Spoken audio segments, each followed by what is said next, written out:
என்னதான் ஒரு மனுஷனுக்கு காசு பணம் சொத்து பத்து ஆஸ்தி அந்தஸ்து எது இருந்தாலும் தவிச்ச வயிக்கு தண்ணியும் பசிக்கிற வயிற்றுக்கு சாப்பாடு கொடுக்காதவன் மனுஷனே இல்லைன்னு பெரியவங்க சொல்லுவாங்க.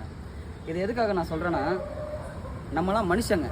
எப்படி நம்மளாம் மனுஷங்க முடிஞ்ச வரைக்கும் ரோட்டில் இருக்கிற மக்கள் நம்மக்கிட்ட சாப்பாடுன்னு கேட்டாங்கன்னா சாப்பாடு வாங்கிக்கணும். என்னை பொறுத்த வரைக்கும் நம்ம சேனலை பொறுத்த வரைக்கும் இயன்றதை செய்வோம்.